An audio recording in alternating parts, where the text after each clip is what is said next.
Introducción al derecho penal.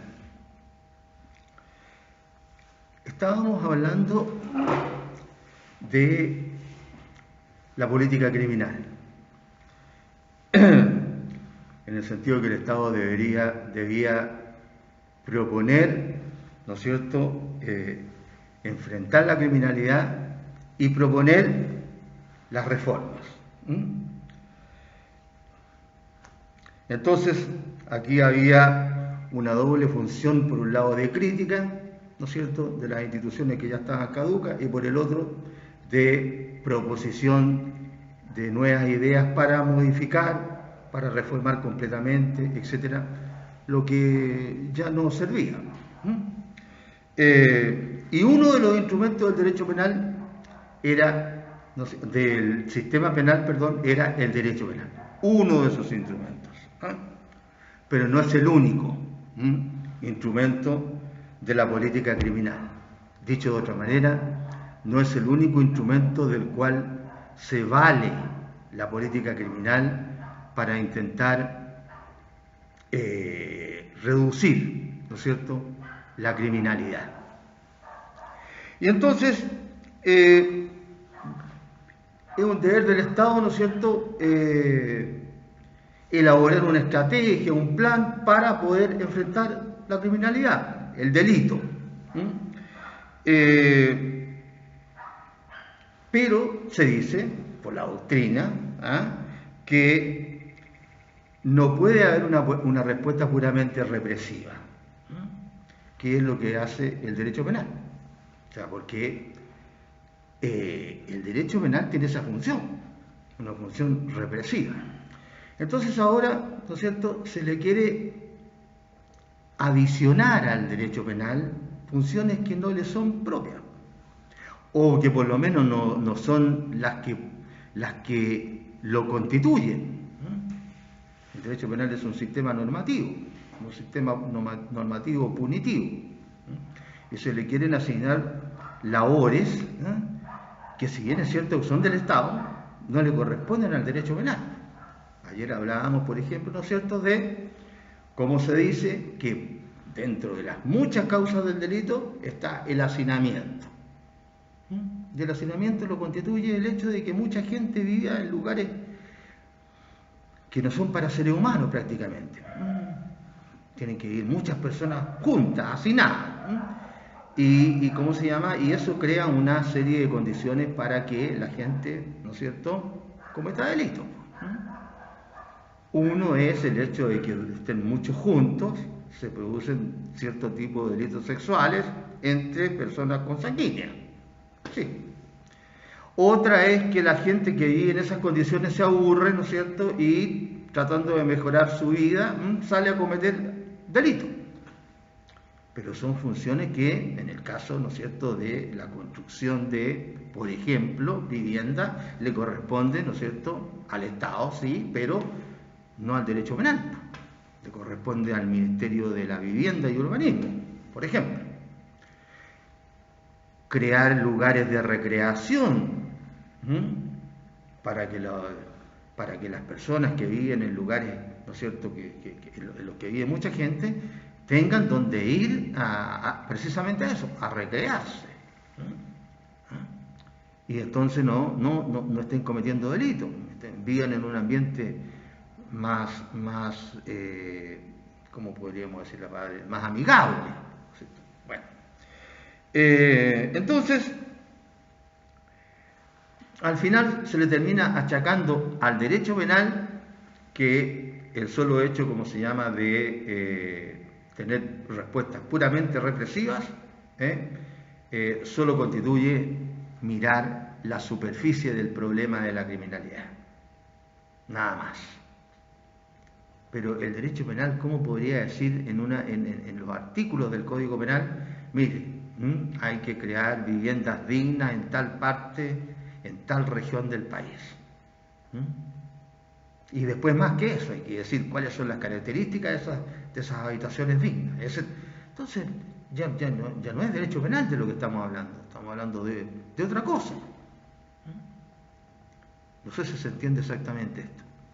O sea, el derecho penal tiene su función específica, así como las otras ramas del derecho. No tiene otras funciones que pueda dar ideas para entender por qué se origina la criminalidad. Sí.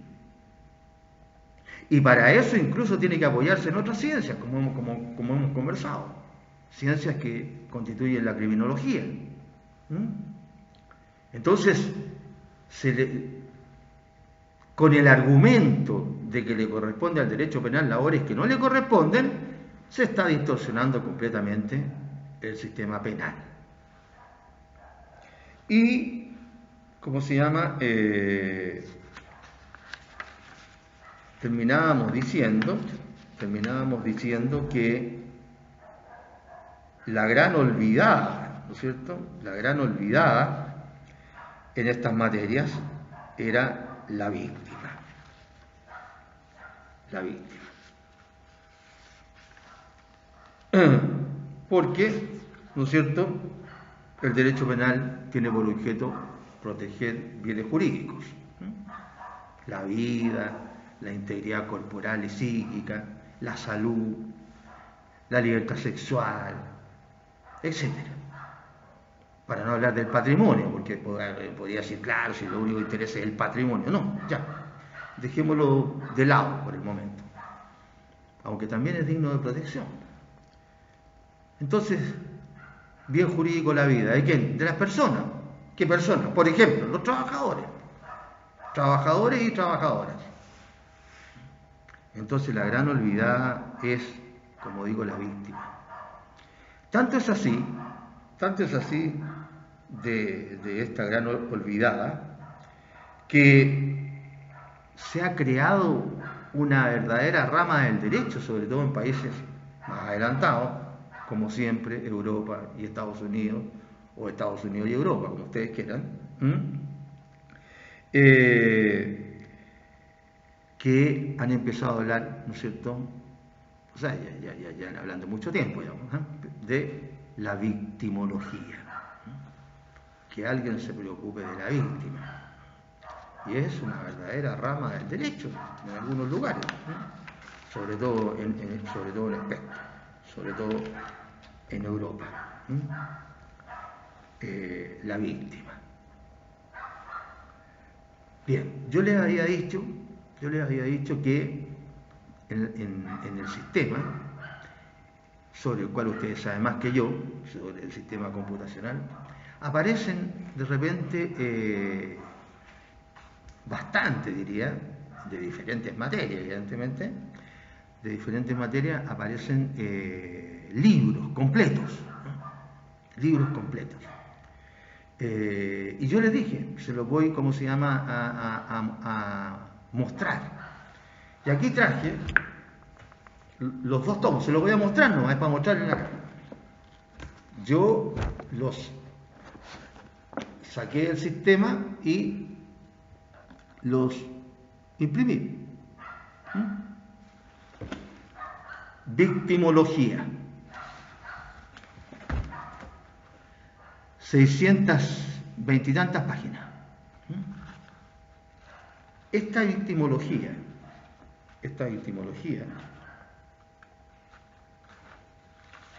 está escrita por varios autores, es de España, entre paréntesis, este libro. Está escrito por varios autores de diferentes universidades de España. Muy bueno, muy completo, 600 y tantas páginas. Ustedes lo pueden encontrar en la red y está para imprimirlo. Estas son las cosas que yo les recomiendo para que ustedes vayan haciéndose su propia biblioteca a los que les interese. Lógico, a los que les interese. La victimología. Ahí no sé si, porque viene con el logo, viene, ¿no es cierto?, hasta con el logo, entonces ustedes lo ven ahí en la red y ahí lo pueden, si quieren, imprimir. lo pegan con corchete, lo cosen, así como antes se cosían los expedientes, como ustedes quieran, y tienen este libro. Y así como este, muchos otros que pueden ir bajando de la red. Permiso, lo voy a guardar porque tengo una mesa chica y me ocupa casi mucho lugar.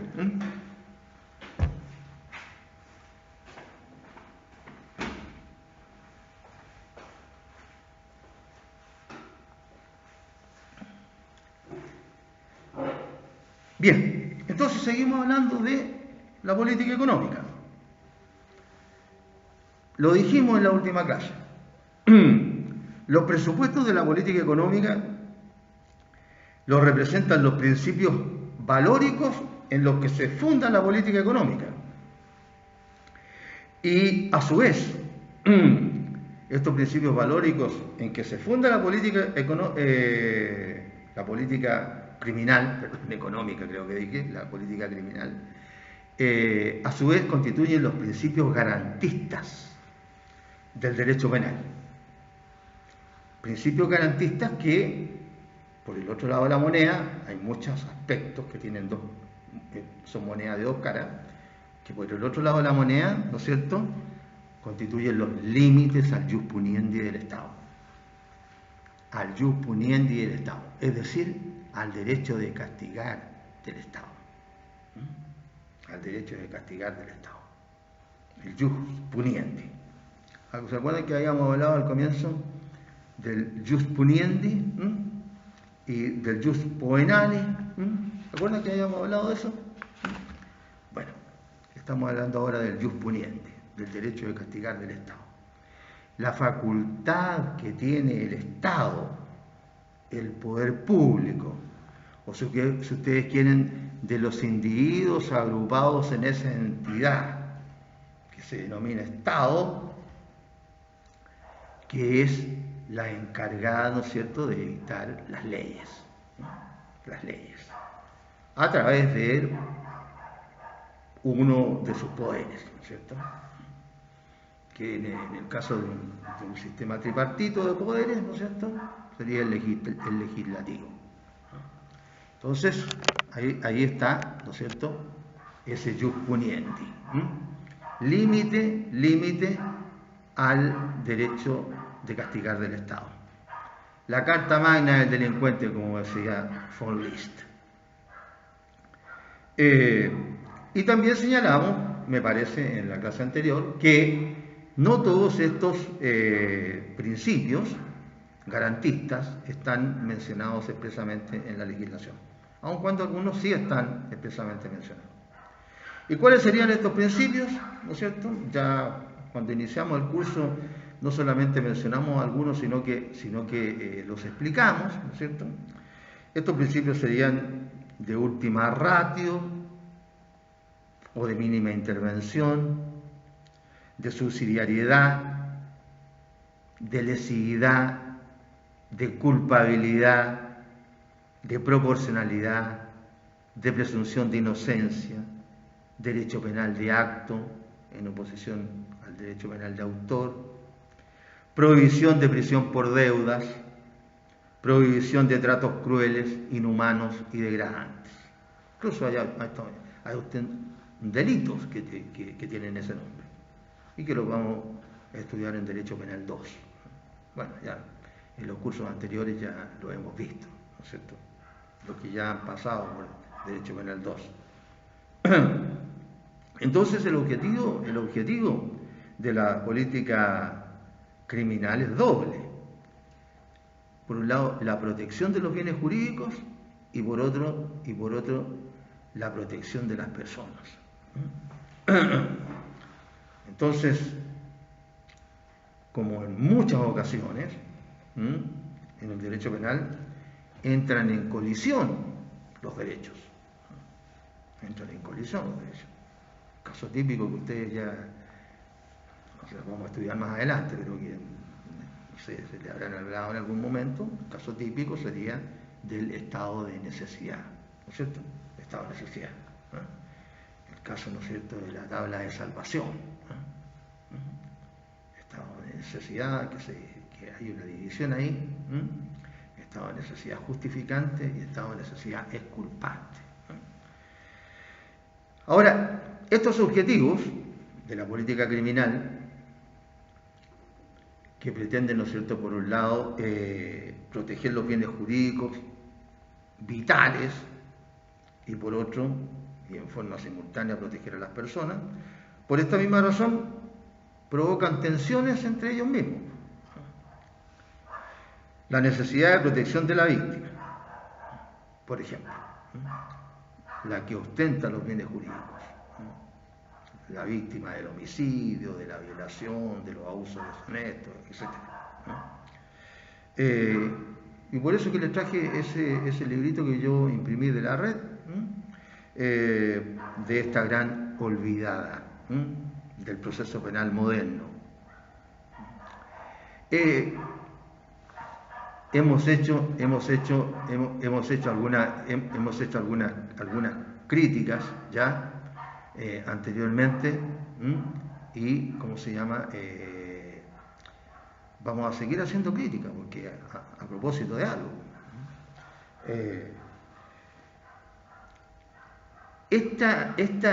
esta víctima era la gran olvidada de hace mucho tiempo, se decía, una gran olvidada en el proceso penal inquisitivo. ¿Por qué? Porque en el proceso penal inquisitivo, que fue cambiado por el que existe actualmente, prevalece ampliamente el interés abstracto del Estado sobre el interés particular de la víctima en el esclarecimiento y sanción de los delitos. En ese derecho penal inquisitivo, en ese proceso inquisitivo, en el que el fundamento era que había que investigarlo todo para poder esclarecer el hecho y sancionar. Que se cambió, como les dije, por el de ahora, que desgraciadamente nos tiene como nos tiene, no porque no hubiera que cambiar el anterior, sino que porque nadie se imaginó que esto iba a funcionar tan mal, gastando tanta plata, en que actualmente sobre el fundamento del proceso penal actual, mire, hay que investigar lo que se puede nomás, y lo que no se puede, mala suerte nomás. Listo.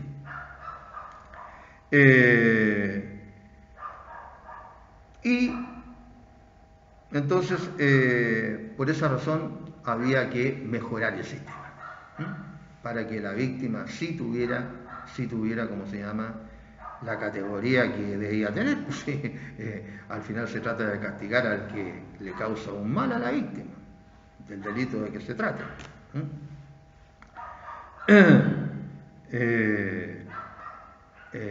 Así que desafortunadamente en esta parte estamos actualmente otra vez en tema.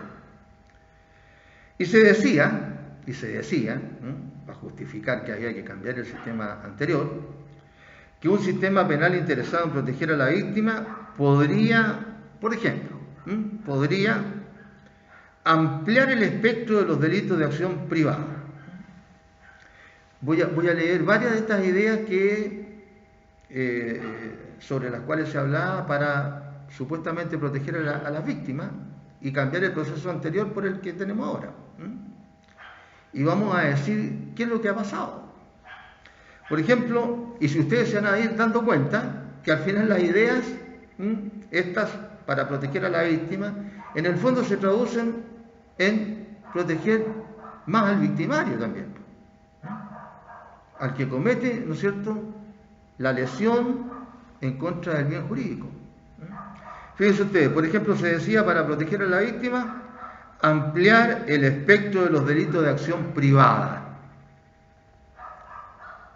Es decir, en los delitos de acción privada, la víctima, ¿no es cierto?, es la que pone en acción, valga la redundancia, la acción de la justicia. Si la víctima no denuncia o no se querella, no hay investigación. Y por otro lado, se trata, ¿no es cierto?, en los delitos de acción privada, que son muy pocos en nuestra legislación, básicamente los delitos contra el honor, y uno que otro delito contra la propiedad de muy poca cuantía, algunos delitos que tienen que ver con las autorizaciones, como se llama, que se requieren para que la gente se case, etc. En estos delitos de acción privada, entonces, la víctima puede disponer del bien jurídico. Lo que no ocurre con los delitos de acción pública, que son la mayoría de los delitos. La víctima no puede renunciar a la acción. Y en consecuencia, los delitos son de acción pública. Se investigan aún contra la voluntad de la víctima. Contra la voluntad de la víctima. Entonces, si ustedes se fijan, ampliar el espectro de los delitos de acción privada también significa, en cierto modo, desde el ángulo de que la víctima podría perdonar al delincuente, significaría, ¿no es cierto?, que también sale beneficiado el delincuente. O sea, ya aquí estamos también beneficiando al delincuente. Por ejemplo, una persona, que puede ser pariente o no, le va a pedir a alguien que lo admita a vivir en su casa durante un tiempo. Que lo admita a vivir en su casa durante un tiempo.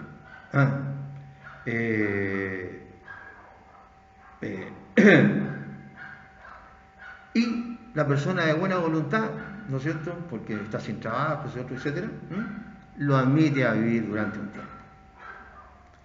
Entonces, esa persona que es admitida a ingresar a una morada, ¿no es cierto?, no comete delito, porque el delito de violación de morada lo comete el que ¿cómo se llama?, el que entra contra la voluntad del morador. Permiso de prender la luz.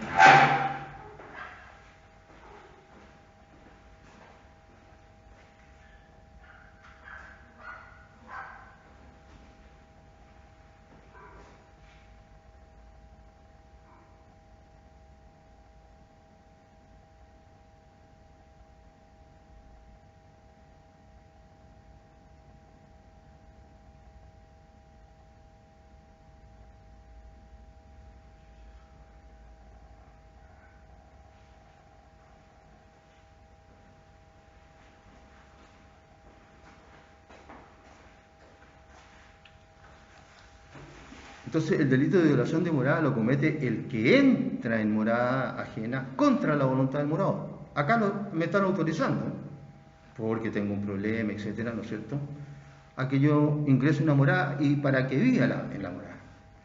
Pero digamos que este que fue a pedir el favor es medio frescolín. Y entonces había pedido permiso para ir un mes porque no tenía trabajo, o porque el lugar donde vivía antes se lo habían pedido y tenía que cambiarse, y pasa el mes, pasa el otro mes, pasa otro mes y no se va. Y no se va. Entonces, ¿qué es lo que es eso? ¿Qué es lo que es eso? Si hubiera entrado contra la voluntad del morador, que no ocurrió, ¿no es cierto?, se llama un delito, que algunos lo llaman simplemente de usurpación de inmuebles, y otros lo llaman de desposesión de inmuebles, que puede ser, ¿cómo se llama?, que puede ser con o sin violencia. Entonces, si se trata de un delito de acción privada, ese delito, en violación de morada o de desposesión de inmuebles, la víctima puede, ¿no es cierto?, retirar la denuncia, porque de ella depende el bien jurídico, la propiedad en este caso, que es la que estaría siendo asaltada, si podemos decirlo de alguna manera. Entonces, ¿quién sale beneficiado? Yo creo que sale más beneficiado el que está cometiendo el delito, no la víctima. Entonces, ahí, ¿no es cierto?, esa era una idea. Ya estábamos beneficiando de nuevo al delincuente. Otra idea para cambiar, ¿no es cierto?, esta idea de desprotección de la víctima que tenía el sistema antiguo, según los sostenedores del sistema actual, consiste también en posibilitar, en los supuestos de criminalidad leve y mediana, acuerdos reparatorios entre autor y víctima. ¿Qué es lo que ocurre ahora en el proceso penal nuevo. Hay hasta un título, un subtítulo en el Código Procesal Penal, que habla de los acuerdos reparatorios. Tiene que tratarse de delitos que tienen hasta una cierta pena, lo que sea. Pero en esos casos la víctima dispone, ¿no es cierto?, de ese bien jurídico. Entonces, ¿sale o no sale beneficiado también el infractor? Estamos hablando de derecho penal, que se supone que es, ¿no es cierto?, la rama que se preocupa de los bienes jurídicos más importantes del individuo. También sale beneficiado el infractor, el delincuente. Porque la víctima muchas veces, no sé si ustedes han visto cómo se llama algún reportaje tanto de Chile, en España, en los canales españoles dan bastante, porque parece que se está dando desde hace años ya mucho este problema de los famosos ocupas. Y los ocupas no van a ocupar muchas veces casas, como se llama, de los ricos, que se llaman ahora, de los ricos. No, pues los ocupan cualquier casa, ¿no? La que sea más fácil de ocupar. Y en España han ocupado hasta hoteles. Ahora. Entonces, ¿qué es lo que pasa? Que eso es un simple delito de desposesión de inmuebles. Entonces, ¿qué es lo que pasa? Como muchas veces las autoridades no hacen nada, no hacen su labor, se tira uno la pelota, se la tira para el otro, etcétera, etcétera, ¿no es cierto? Entonces, ¿cómo se llama? Lo que pasa aquí en Chile también. Aquí las tomas son ilegales. Y las tomas son de lugares públicos como privados, aquí mismo en Arica. Ahora, si se piensa, por ejemplo, que uno está contra la gente pobre, qué sé yo, eliminen el delito de posesión de inmuebles. Y que cualquiera se pueda tomar cualquier terreno de lo que sea. ¿Para qué permiten estas situaciones? Eso es lo que se critica. Elimínenlo, deróguenlo. Hay mayoría en las dos cámaras para derogar. No se hace, entonces uno se pregunta, bueno, ¿qué es lo que pasa? Entonces, ¿qué es lo que ocurre? Carabineros y bueno, investigaciones, llegan al lugar, establecen que la persona que es la dueña, le establece que es la dueña, le acredita que es la dueña con el certificado de dominio vigente, con su carnet de identidad, yo soy la dueña. El que está ocupando por entre medio de una reja, o si es un departamento, o que si es un terreno, le contesta, sí, estoy aquí, pero porque no tengo dónde estar. Están los elementos del delito. Entonces, ¿qué es lo que pasa? Que la policía, ¿qué es lo que dice?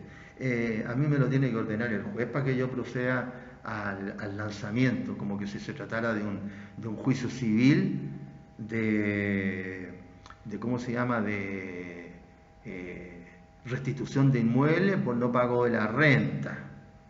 No, pues aquí es un delito. Usted va donde el gobernador o gobernadora o intendente, lo que sea, y no de ahora, para que no se crea que estoy hablando de ahora, de muchos años para atrás. Entonces empieza con que, como él está preocupado también del voto, como todo político, entonces, mire, que hay que pedir informe. ¿Y qué es lo que va pasando con esto? Que el dueño del sitio, si es que es privado, y ¿cómo se llama? En el caso de los sitios públicos, bueno, al Estado no le interesa mucho y le da más color o menos color dependiendo ¿cómo se llama?, de su situación en las encuestas políticas.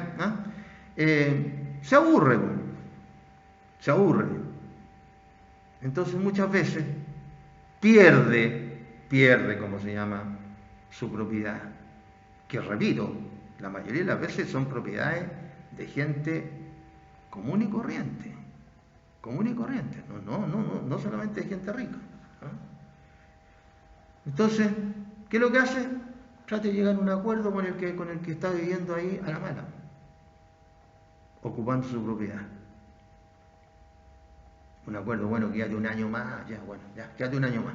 pero devuélvemelo, por favor. Algo que a lo mejor le costó toda su vida laboral para comprarse.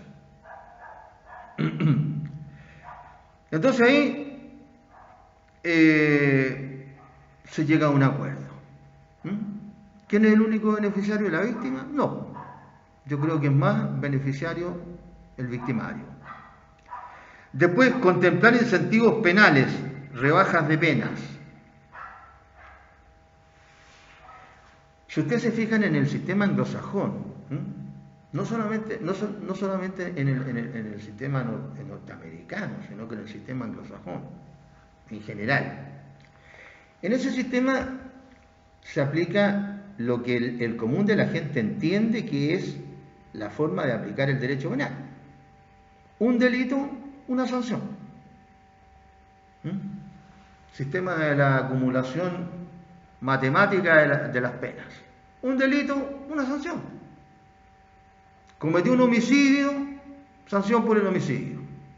Cometió una violación, sanción por la violación. Excepto, ¿no es cierto?, claro, ciertas situaciones especiales. ¿Qué es lo que ocurre acá en Chile? ¿Qué es lo que ocurre acá en Chile? Se aplica el otro sistema.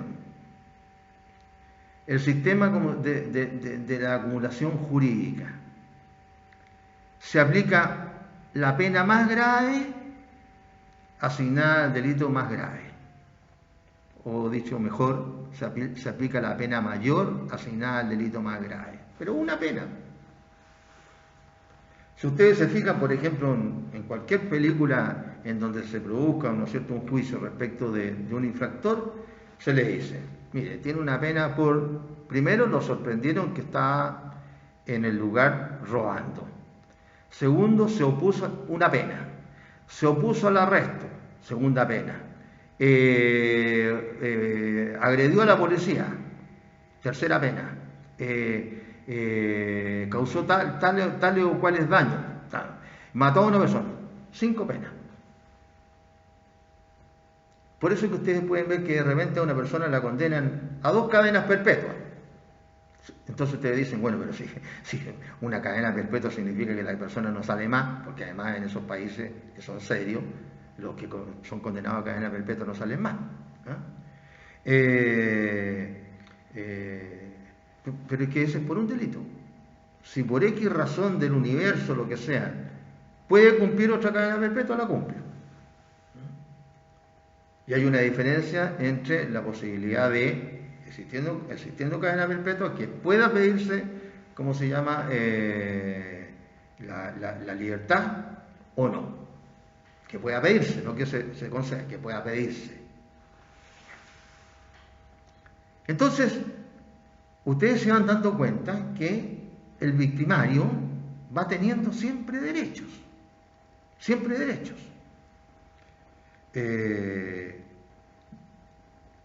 Entonces, contemplar incentivos penales como las rebajas de penas, las atenuantes que hay, que además se le ha ido cambiando el sentido.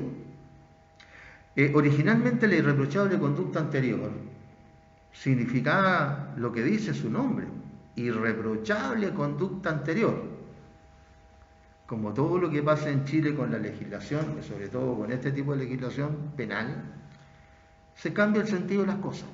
Así como ahora se cambió el sentido de la pena penal, que antes era sancionar al infractor, ahora no, ahora es redimir al infractor.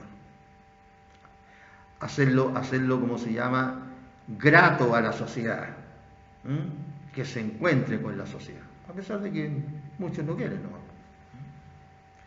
Entonces,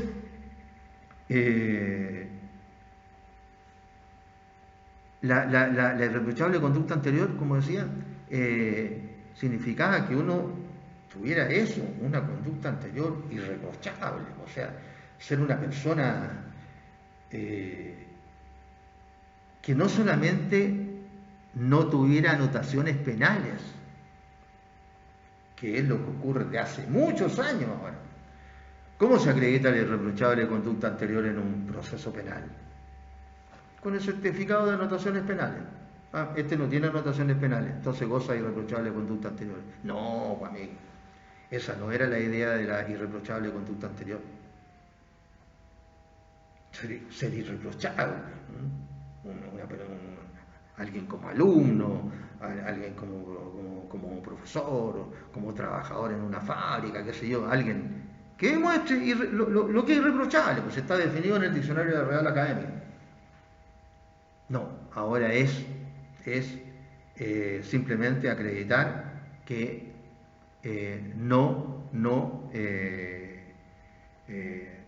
tiene condenas anteriores.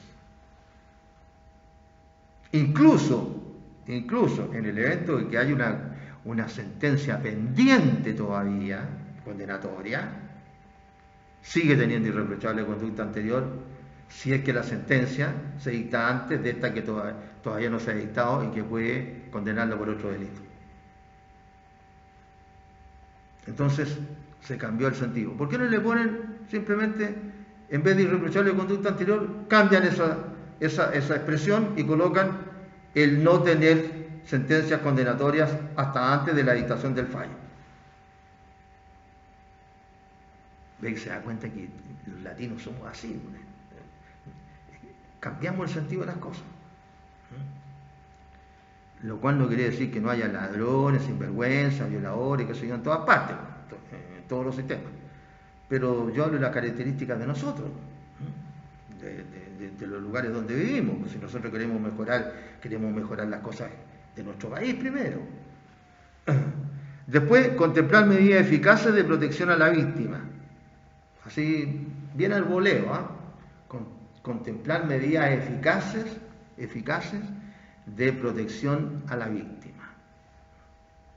En el Código Procesal Penal,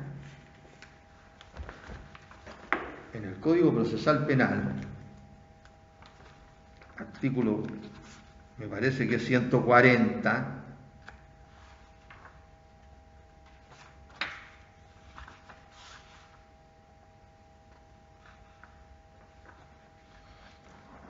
se legisla la prisión preventiva. La prisión preventiva. Y se señalan, artículo 140, requisitos para ordenar la prisión preventiva.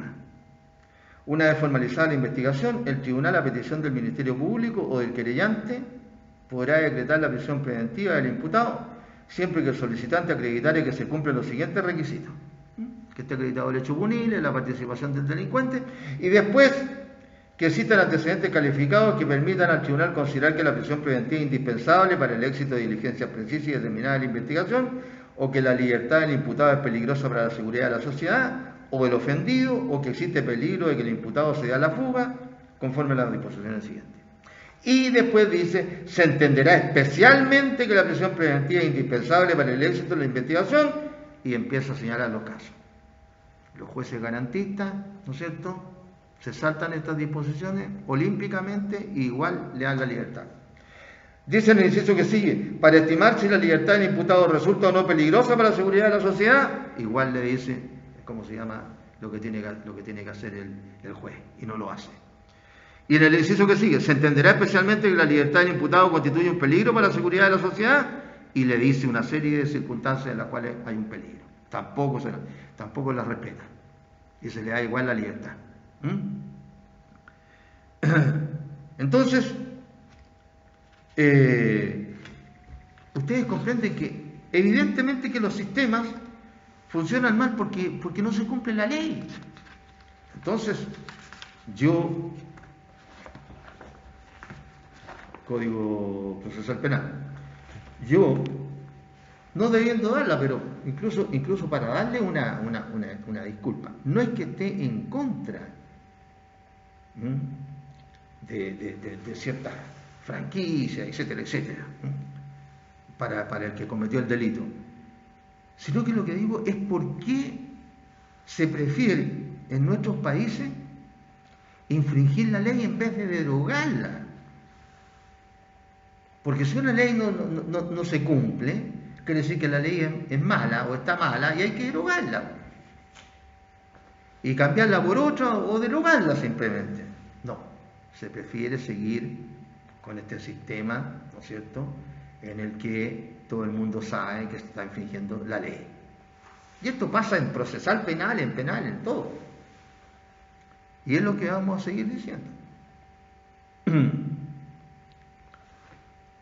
Entonces, las medidas que hay para poder tratar de proteger a la víctima, oiga, sí, las mismas medidas. Las mismas medidas. Aquí mismo en el Código Procesal Penal, cuando se habla, ¿no es cierto?, de que van a darle la libertad, pero ¿cómo se llama? La prisión preventiva se va a sustituir. Se señalan algunas cuestiones, algunas circunstancias para dar la impresión de que va a protegerse a la víctima. ¿Cuáles serían? La privación de libertad total o parcial en su casa. Hay que tener personal para que esté preocupado de si la persona está o no está en la casa, o anda en alguna fiesta. Y ahora incluso con la crisis. O sea, ¿se cumple o no se cumple? También tienen esta medida, ¿no es cierto?, que se le coloca una tobillera con un GPS, qué sé yo. Se saca la tobillera, nadie mira el GPS, no funciona el sistema. Esto es lo que ha pasado, por ejemplo, con estas personas que han sido condenadas por delitos contra menores. Que una de las prohibiciones es, ¿no es cierto?, que esa persona no puede volver a trabajar donde hay menores. Por ejemplo, colegio. Otra vez están trabajando, no todos, pero hay gente trabajando. ¿Por qué? Porque nadie fiscaliza. O sea, ahí hay un problema tremendo que tenemos, fiscalización. Artículo 155, dije la letra A, privación de libertad en su casa. ¿Cómo se cumple? No sé. B, la sujeción a la vigilancia de una persona o institución determinada, las que informarán periódicamente al juez.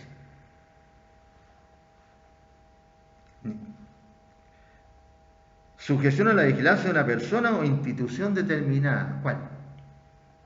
¿Qué persona? ¿Qué institución? En los países serios, cuando se trata de una persona que está sujeta a la vigilancia de la autoridad, perdón, está tocando el teléfono.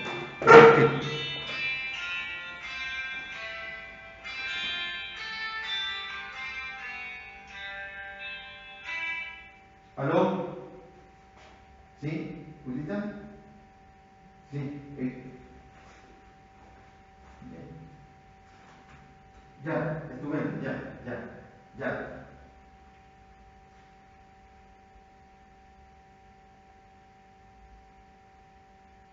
Ahora, no sé, firmarlo nomás, tú dime. Es por un año y que quede todo claro, no, nada más. Ya, Julita, ya. El que tú quieras, eso es simple, me llamáis antes nomás y yo te espero acá. Lo que pasa es que hoy día como no tenía luz, me había quedado acostado un rato más. A mí me parece de buena hora después del almuerzo, no sé. ¿Ya? ¿Y?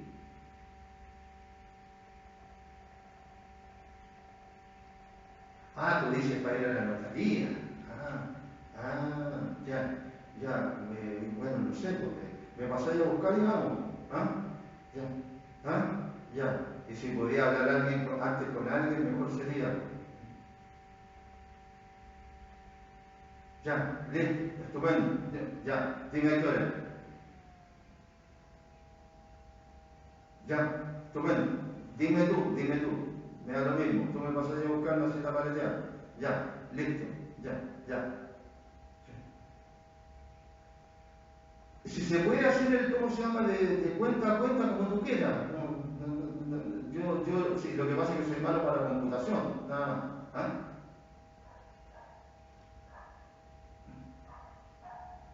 Entonces con un cheque, tengo plata en la cuenta, así que no hay problema. Ya, mijo. Ya. Sí, ya. Ya, mándamelo por correo, ¿no? ¿Ah? Ya. Ya, chao.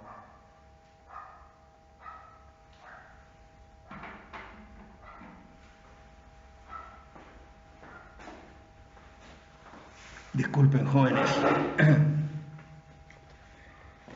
Entonces, sujeciones a la vigilancia y la autoridad.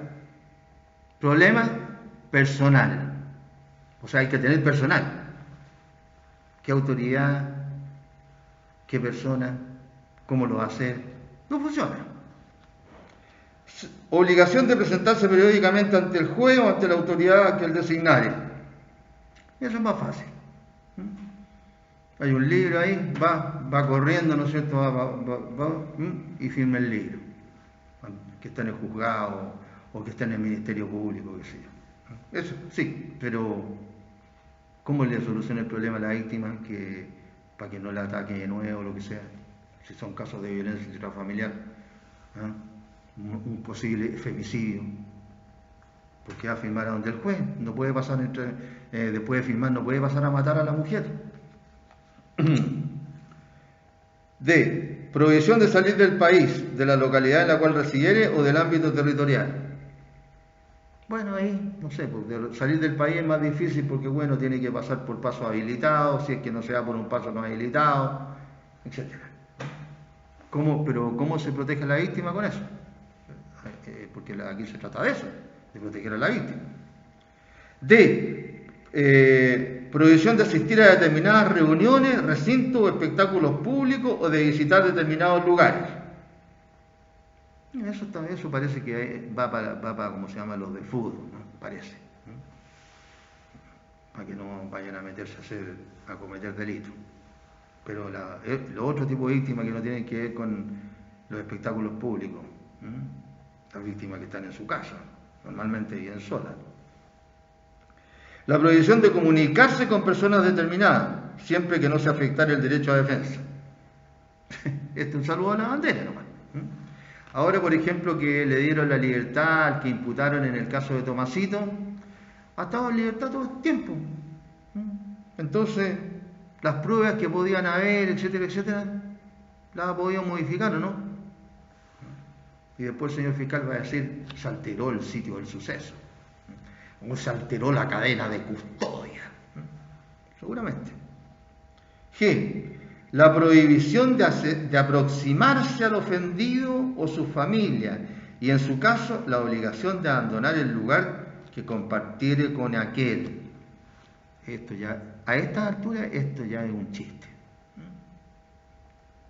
¿Cuántos casos de femicidio han ocurrido después que el señor juez o la señora juez ha decretado esta medida gloriosa? Prohibición de aproximarse, no acercarse, de aproximarse al ofendido o su familia, y en su caso la obligación de abandonar a los casos en que el ofendido vive en la casa al lado de la víctima, que es lo que ocurre con estos narcos, ¿no es cierto?, en las poblaciones.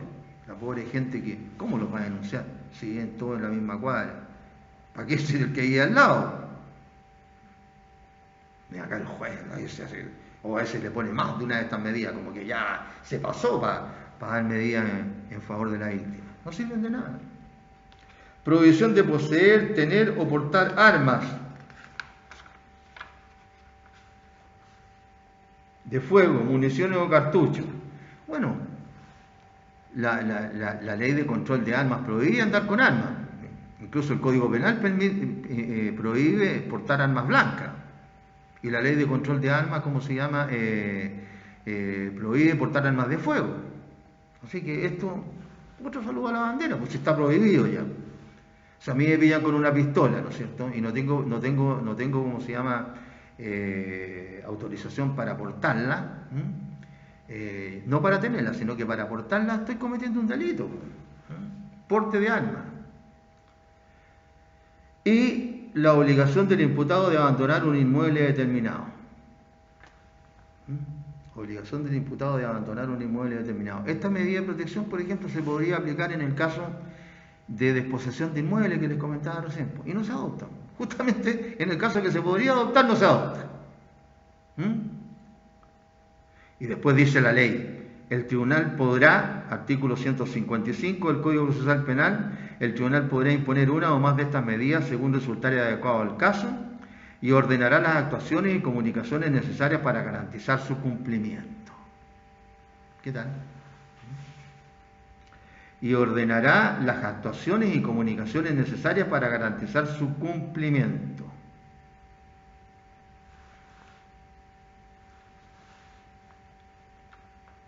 La ley sobre remisión condicional de la pena señala que es necesario cumplir el tiempo establecido por la ley, que es en general la mitad de la condena, cumplirla efectivamente, o tratándose de ciertos delitos, como en los casos de tráfico ilícito de droga o de terrorismo, etc., cumplir 3/4 de la pena. Y después ver si cumple los otros requisitos. Pero como siempre hay alguna formita de poder eludir la ley.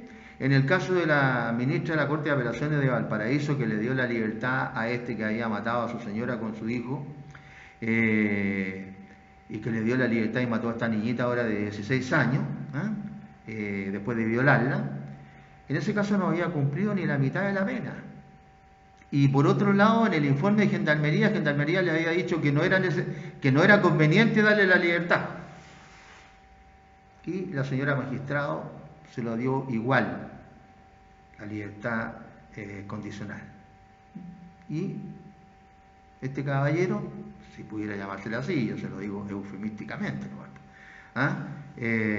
violó y luego mató a la hijita de 16 años de su conviviente. Otro asesinato más. ¿Por qué? Porque la ley lo permite.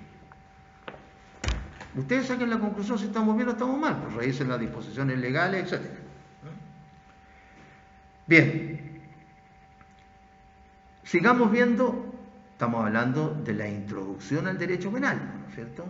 Porque hay muchas cosas que se dicen con mucha pompa, estos principios de última ratio, de mínima intervención, de subsidiariedad, culpabilidad, lesividad, proporcionalidad, etcétera, etcétera, etcétera.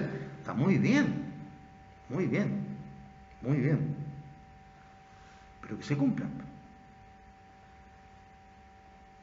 Eso es lo que estamos criticando, no los principios, sino que su cumplimiento, en todo.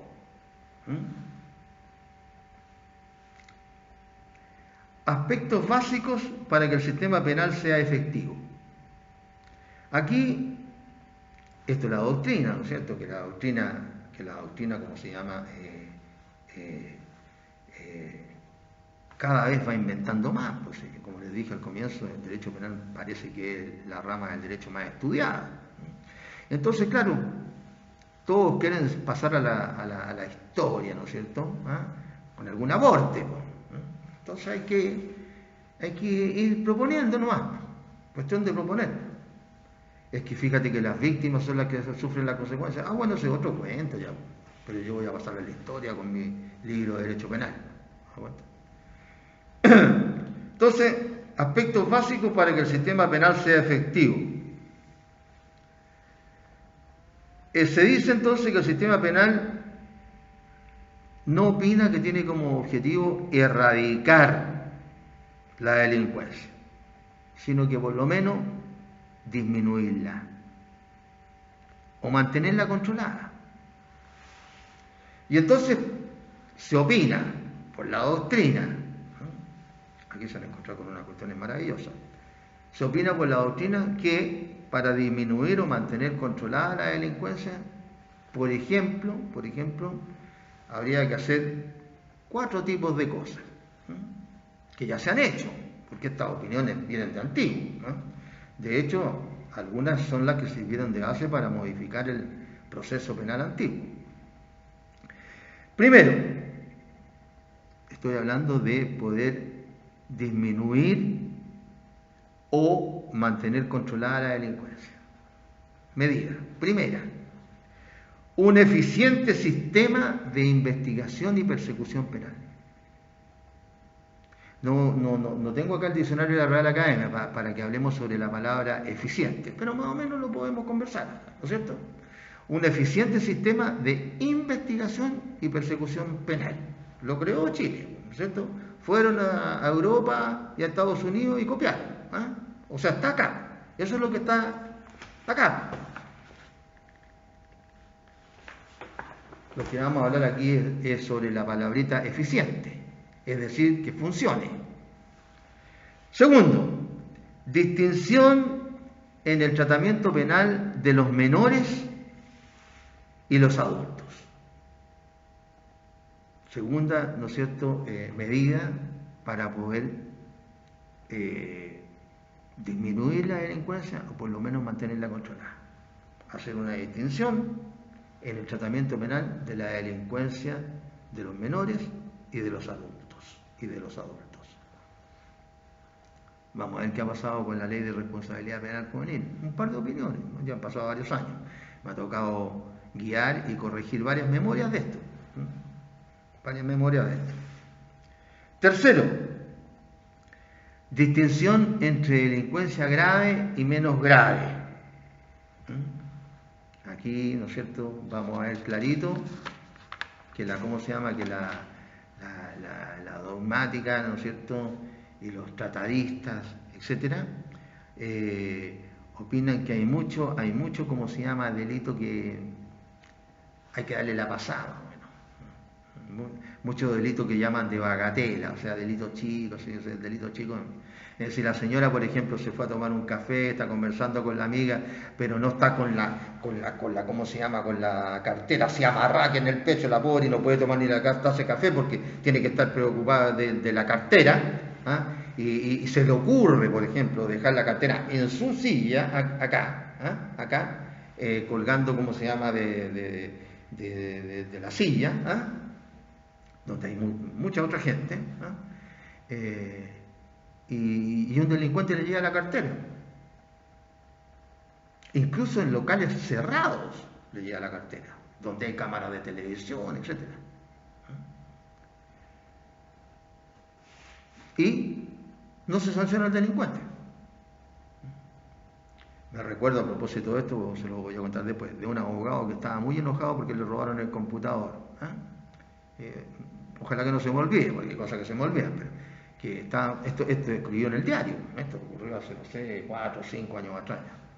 Le robaron el computador desde dentro de un local, quedó grabado el momento en que se lo robaban, cómo se lo robaban, quién se lo robaban, y después el juez de garantía le dio la libertad a la persona, porque las pruebas no eran suficientes.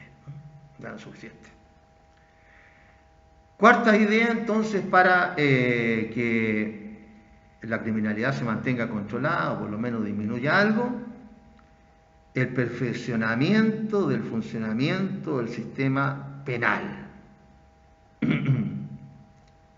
La prevención de los posibles efectos criminógenos. Capacitación y todas esas cuestiones que se dicen, el boleo, etcétera. Ya. Vamos diciendo algunas cositas respecto de cada una de estas ideas, para intentar reducir o mantener controlado el sistema criminal. No debería decir un sistema criminal, pero la verdad es que es un sistema criminal ya. Así como hay un sistema penal, hay un sistema criminal por parte de los delincuentes, que saben cómo opera todo lo criminal, en ese sentido. Primero, entonces,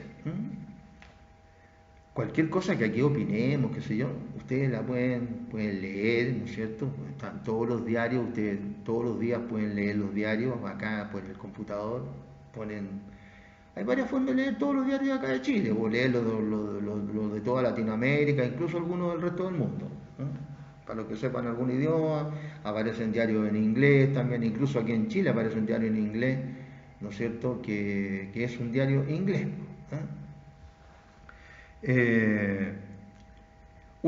Primero, un eficiente sistema de investigación y persecución penal. Investigar encomendar la investigación de los delitos a un órgano técnico profesional, el Ministerio Público. Creo que aquí atrás mío tengo un código penal, fuera de los otros libros que tengo acá, creo que tengo un código penal que sale la ley del Ministerio Público. Espérenme un segundito y lo traigo al tiro.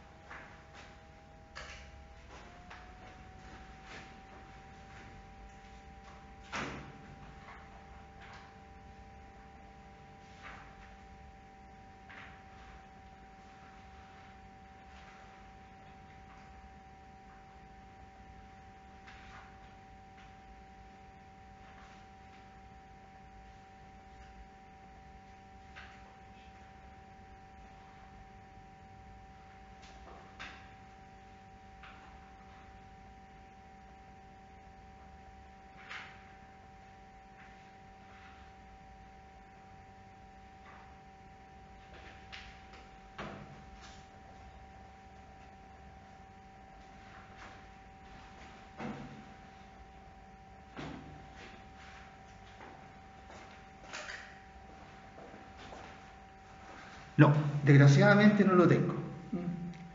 La ley orgánica constitucional del Ministerio Público. Bueno, pero más o menos, no me lo sé de memoria el artículo, pero dice básicamente lo siguiente, el artículo 1 de la ley orgánica del Ministerio Público. Dice que el Ministerio Público tiene el monopolio de la investigación. Él es el único que puede realizar la investigación de los delitos, salvo los delitos de acción privada, evidentemente, donde ahí todo es de cargo de la víctima. Bien, se creó esta ley del Ministerio Público y nosotros vimos, ¿no es cierto?, en el Código Procesal Penal, aquí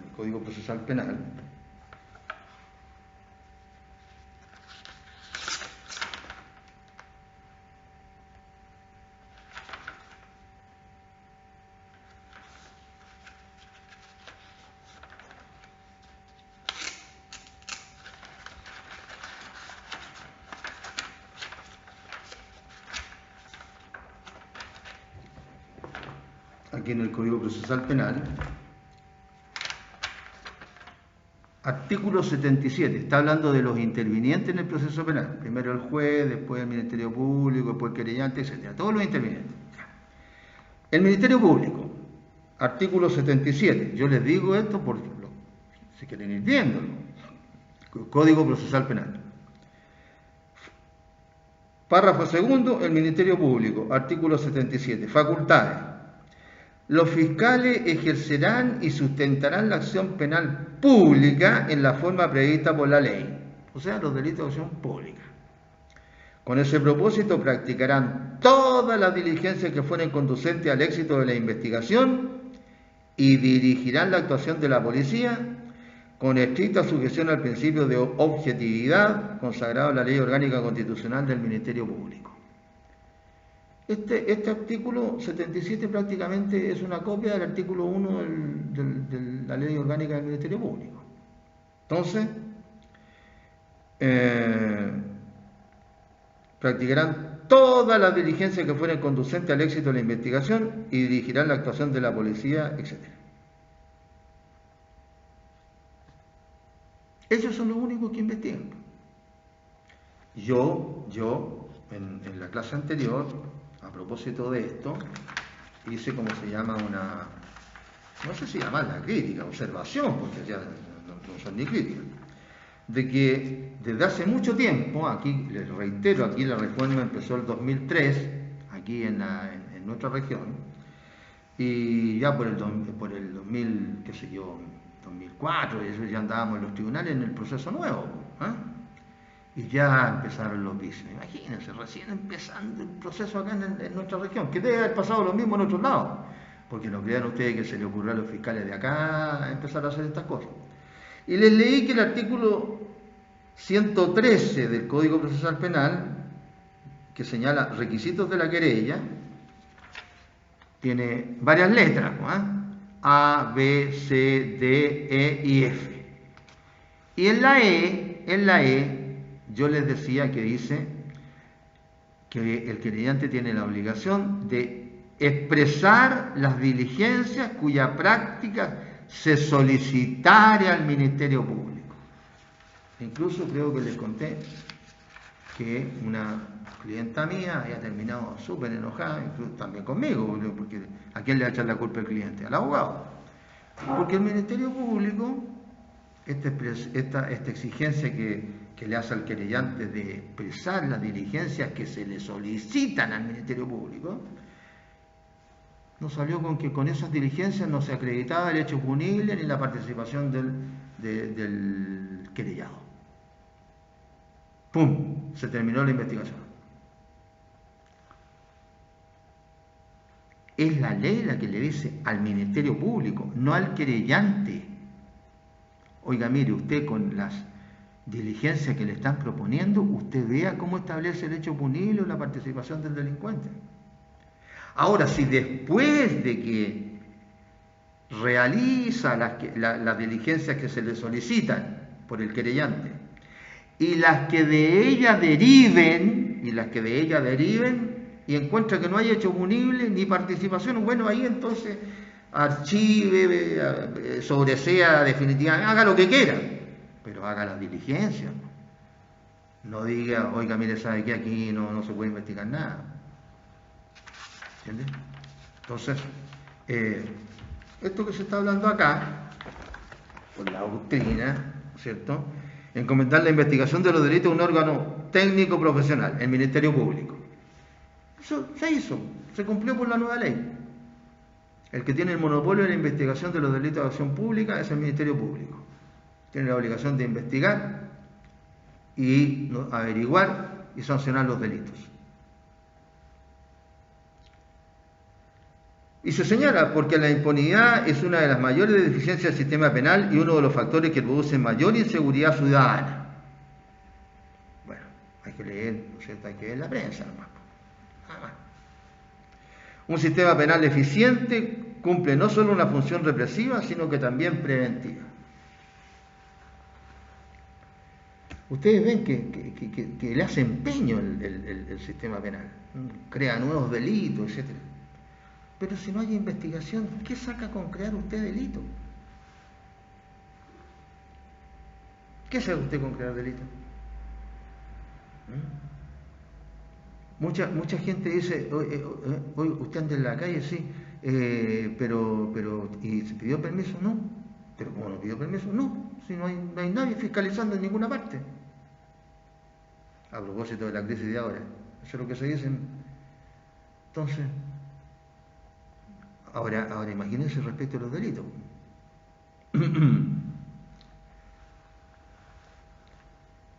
En las películas que hacen los países serios, ustedes van a ver que los policías, cuando andan en un vehículo, en prevención, entre otras cosas, en prevención, cuando pasan por zonas que son de fábrica o zonas un poco más desoladas, qué sé yo, van mirando en los recovecos, ¿cómo se llama?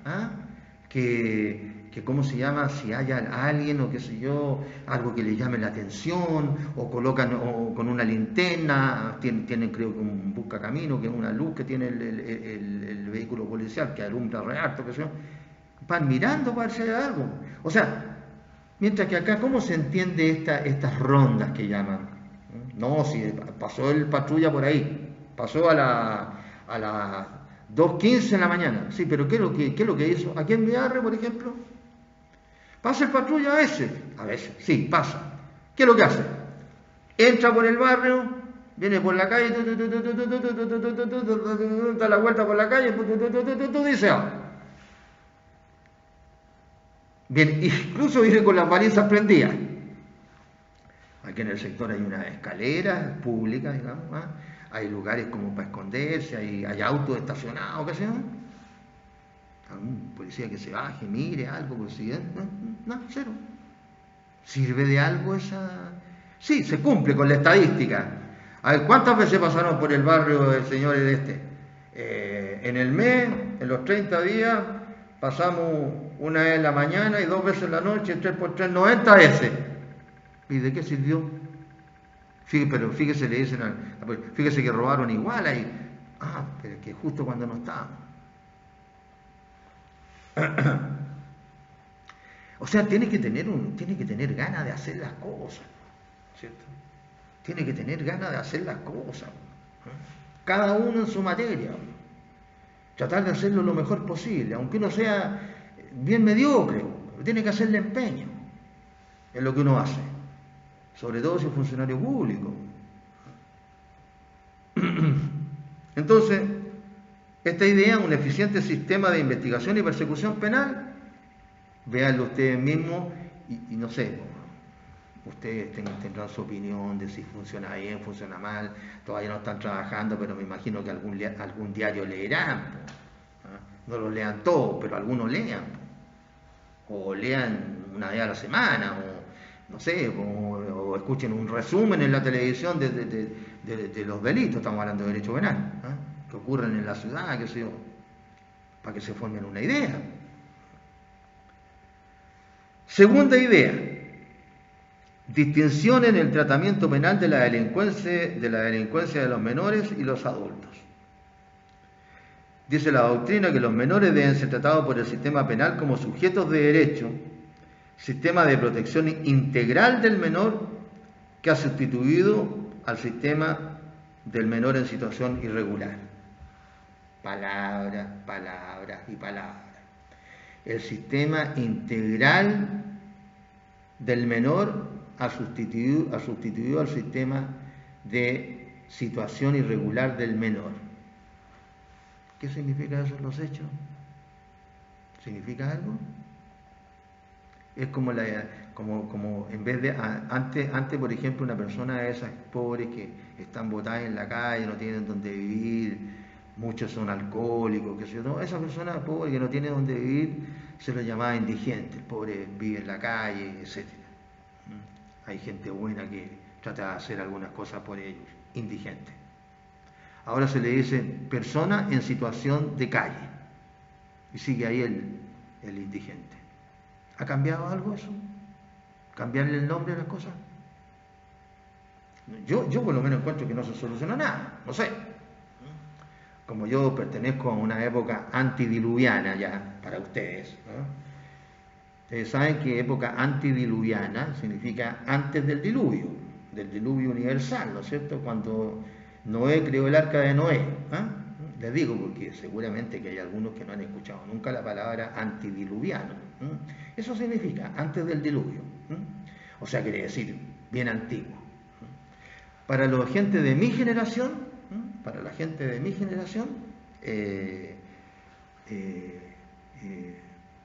cambiarle el nombre a las cosas no significa nada si es que no hay cambios efectivos. En el caso del menor, ¿no es cierto?, cambiar el nombre del sistema de protección integral del menor por el que al que tenía de menor en situación irregular, si no se hace de manera efectiva, no significa nada. Habrá tenido algo que ver en este sistema que quería cambiar. Estas dos expresiones, el famoso CERNAM, que se viene alegando en contra del CERNAM, hay funcionarios públicos, aquí no tiene nada que ver con empresa privada, el famoso CERNAM, que se le achacan no sé cuántas cosas, desde flojera hasta no malos tratos, sino que tratos que han terminado hasta en la muerte de menores. ¿Eso significa haberle cambiado el nombre esto? Por ejemplo,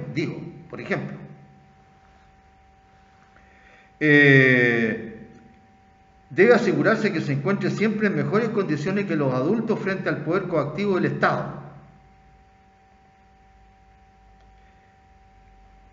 Por un lado, la dogmática critica, ¿no es cierto?, al derecho penal, que no es el único elemento, el único factor de que goce el sistema penal para reducir la delincuencia, y por otro lado, le achaca que el menor tiene que encontrarse siempre en mejores condiciones que los adultos frente al poder coactivo del Estado. Es decir, le está diciendo, mire, usted de derecho penal tiene que tratar mejor al delincuente menor de edad que al adulto. O sea, ahí sí que le está reconociendo y le está haciendo una nueva exigencia al derecho penal.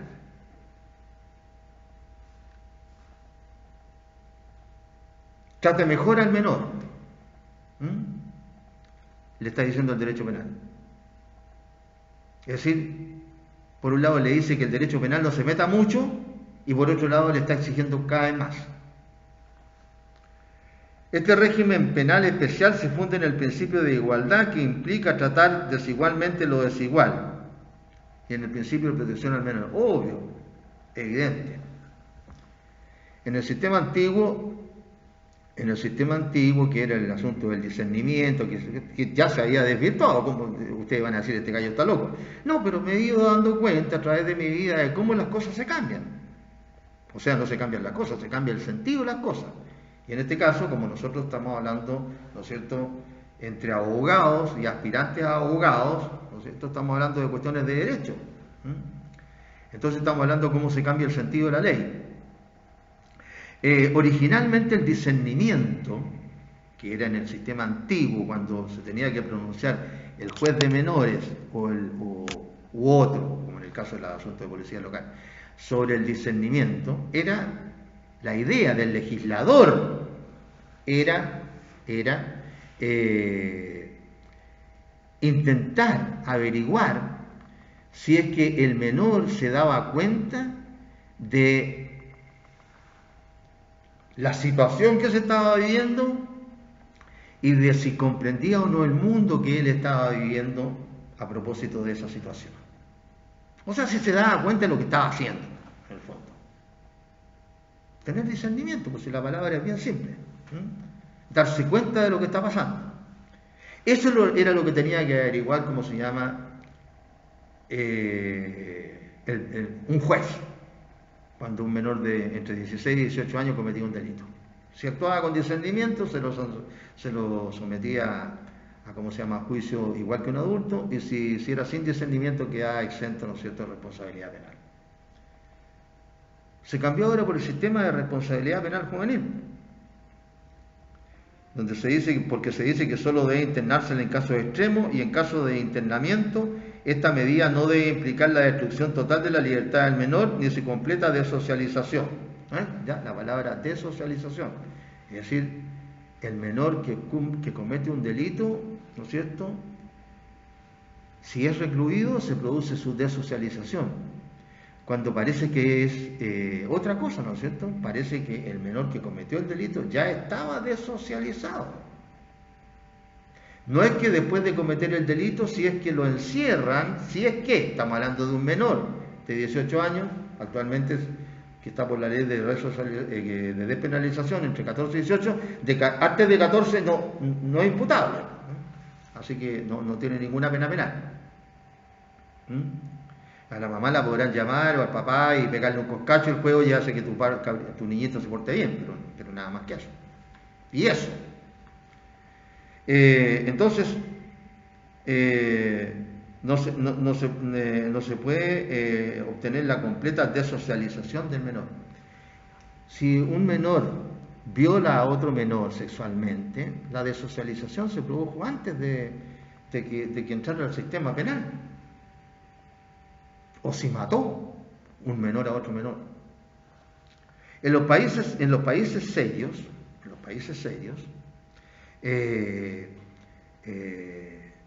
los menores tienen responsabilidad penal.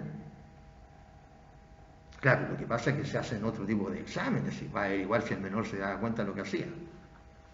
Me recuerdo que hace años atrás en Inglaterra,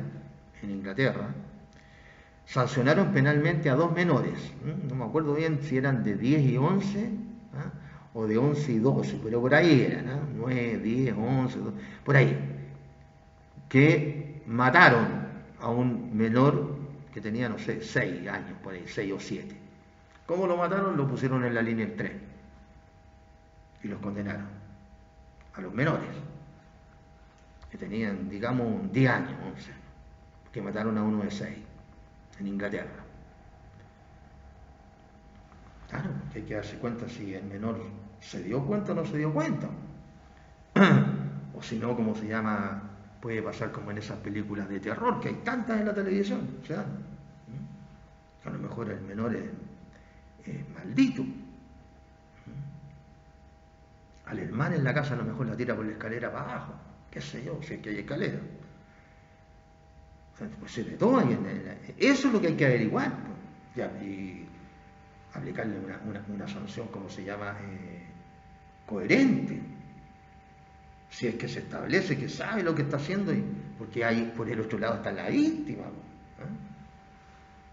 Entonces, ¿qué frutos ha producido la ley sobre responsabilidad penal juvenil? ¿Qué frutos ha producido? ¿Son buenos los índices de la reducción de la criminalidad de menores? ¿O son malos?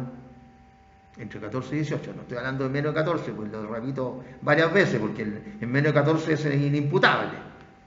Estoy hablando ya están todos afuera, ya se pueden hacer lo que quieran. Entre 14 y 18 ha disminuido la criminalidad. ¿Han dejado participar los menores, cómo se llama? Con los adultos en la comisión de crímenes graves. Ayer creo que fue, ayer o anteayer, tanta noticia, vi que acribillaron a un tipo que tenía creo que 20 años recién. Había empezado a matar a los 9, creo, dicho por la propia hermana y la familia de la Ligua, narcos de la Ligua. A los 9. Y entre medio cualquier cantidad de delitos de lesiones, bueno, y la cuestión ya del narcotráfico y eso ya. A los 10 años ya mataba, o a los 12, qué sé yo. Entonces, eso significa que tiene que quedar libre porque tiene 12 años y mató a una señora trabajadora, por ejemplo, que iba por la calle a su trabajo. O sea, hay mucho que discutir, creo yo, ¿no? Ahora mismo en los portonazos, ¿cuántos menores? Hay bandas de menores que hacen portonazos. El otro día les decía en chiste, pero son ciertos los chistes malos que cuento, porque no soy un tipo muy gracioso. Que parece que los delincuentes iban más a hacer ejercicios de tiro que los carabineros. Y me dio la razón, en 2 días me dieron la razón con una noticia. Asaltaron a 2 carabineros, hicieron un portonazo, a 2 carabineros. Resultado, no pillaron a ninguno de los que le hicieron el portonazo a los 2 carabineros. Salieron arrancando, se agarraron a balazos, un carabinero lesionado en una pierna con impacto de bala. Ningún delincuente lesionado ni nada. Ayer, o antes de ayer, en la televisión. Ahora, si yo en este ramo tenemos que usar las noticias que tienen que ver con delitos.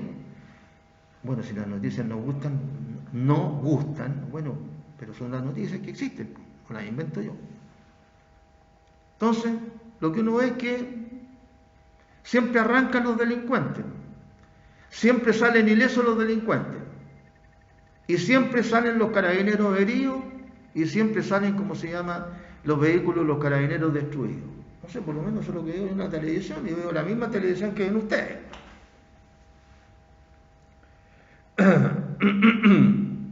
Y bueno, se dice también que, ¿no es cierto?, una política criminal debe tener un fuerte énfasis preventivo mediante políticas sociales. Aquí vienen las frases también para el mármol, ¿no es cierto?, para el mármol, para inscribirlo en mármol, así como grandes cosas, de poner énfasis preventivo mediante políticas sociales en diferentes áreas.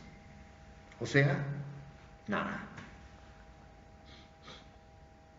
Pero esas políticas sociales las tienen que realizar otros órganos del Estado.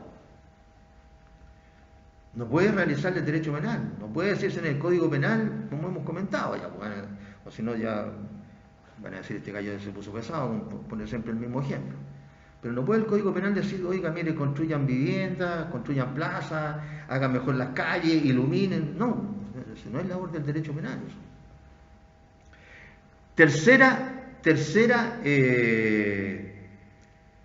Tercera énfasis o tercera idea para mejorar la reducción de la delincuencia o contener la criminalidad. Distinción entre delincuencia grave y menos grave. Esto, dice la doctrina, la dogmática, que se funda en una realidad fáctica, una realidad de los hechos. Yo les hablo pura realidad de los hechos, entre paréntesis. ¿Y cuál es esta realidad fáctica? Que los sistemas penales cuentan con recursos humanos y materiales limitados, por lo que deben ser utilizados de la manera más racional posible. Creo que esto ya se lo dije, porque este es un principio de la economía, ¿no es cierto?, de la teoría económica. Y los estados aplican la economía en todo. Y les dije yo del principio fundamental, ¿no es cierto?, que está en la teoría económica de Alberto Baltra Cortés. Creo que le dije unas palabras a Alberto Baltra Cortés, incluso de su esposa, la señora Holguín, que también fue la primera senadora de Chile, que siempre, ¿no es cierto?, las necesidades son más que los recursos. Entonces hay que ver cómo se distribuyen mejor los recursos. Claro. Eso no es nuevo, eso ya es muy antiguo.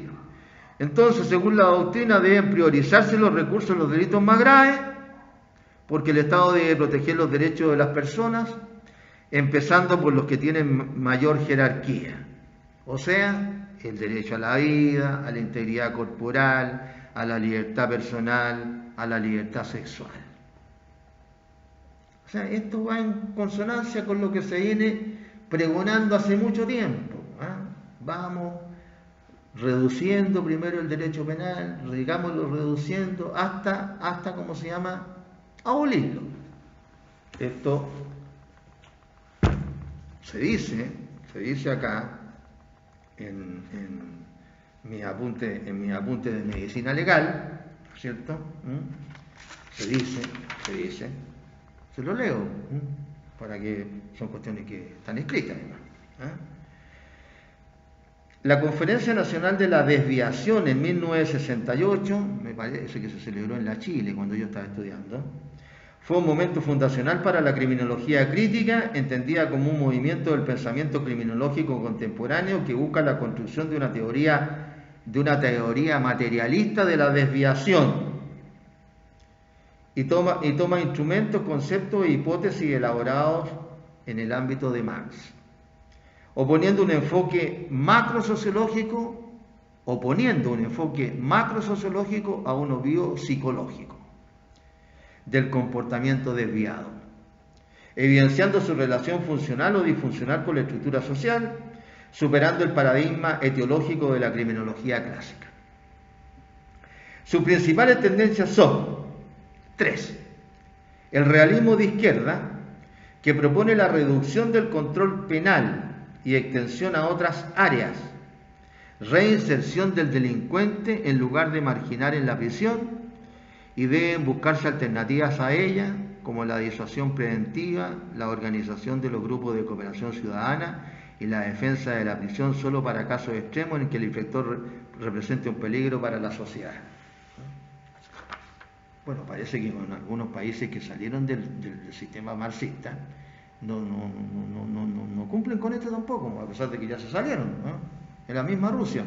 O si no, fíjese lo que le está pasando a este opositor al régimen de Putin, ahora está en un régimen capitalista, que se llama de apellido Navalny, que que lo intentaron envenenar en Rusia y que si no alcanzó a arrancar para Alemania, y allá en un hospital en Alemania lo salvaron, volvió a Rusia, y en Rusia ahora lo tienen preso, lo juzgaron en Moscú, en la capital, y lo mandaron a cumplir la sentencia de casi 3 años a Siberia, donde creo que hay temperatura de más de 50 grados bajo cero.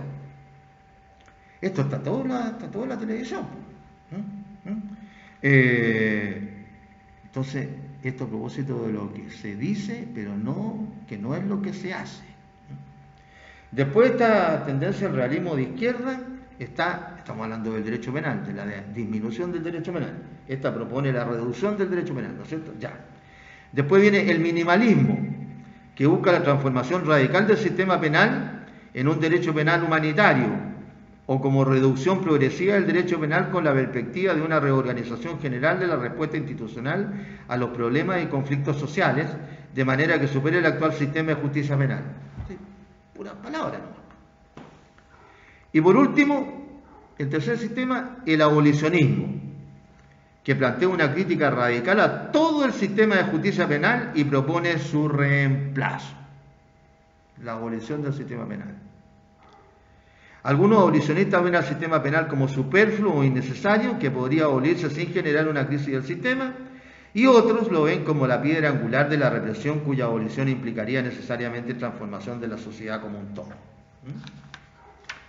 Esto está en los apuntes, que a su vez, en los apuntes míos de medicina legal, en la parte de la medicina legal criminológica, donde se estudia la criminología, y están en la red, pues, o sea, estas cuestiones, si ustedes quieren verlas ahí, ¿no es cierto?, esta tendencia, que sé yo, la encuentran, ¿no? Sí. Ahora está toda la información.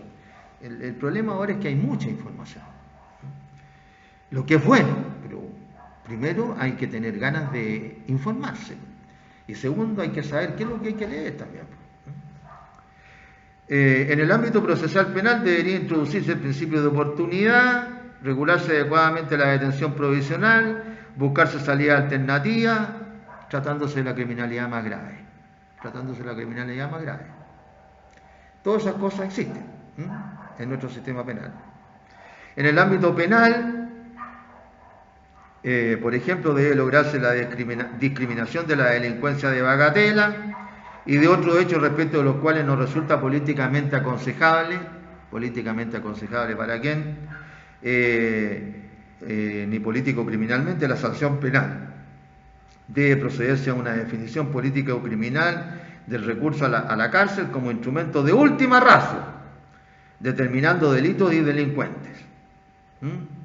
Debe existir un sistema diversificado de respuestas penales, como por ejemplo en los adolescentes, estamos hablando de adolescentes de 14 a 18, amonestación, multa, reparación del daño, servicio en beneficio de la comunidad, prohibición de conducir vehículos motorizados, en que la cárcel sea el último extremo. Eso es lo que ocurre con nuestra ley de responsabilidad penal juvenil.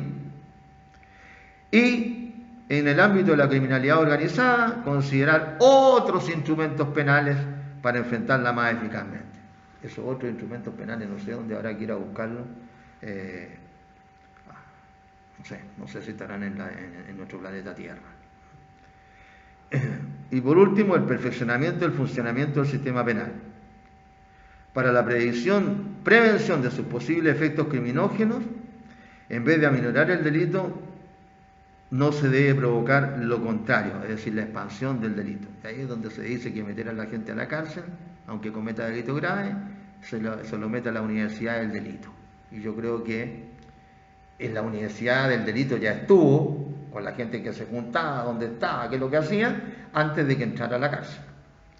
Más allá de los 4 aspectos básicos señalados, para la implementación de la política criminal se requiere medidas concretas de carácter sectorial, capacitación de los operadores del sistema y provisión de los recursos adecuados. Eso es muy importante. Hay que tener plata.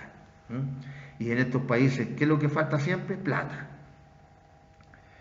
Y en materia de difusión de la nueva política criminal, se opina aquí, en una cosa que deberíamos comentarle en la clase que viene, se opina que en materia penal la voz del pueblo no es la voz de Dios, debiendo persuadirse a la sociedad en general de que existen otros mecanismos más efectivos para la prevención de la delincuencia que la cárcel, como los que ya señalamos. Es decir, la voz del pueblo no es la voz de Dios. En materia penal, desde hace muchos años, en nuestros países, la voz del pueblo es la voz de los tratadistas en materia penal.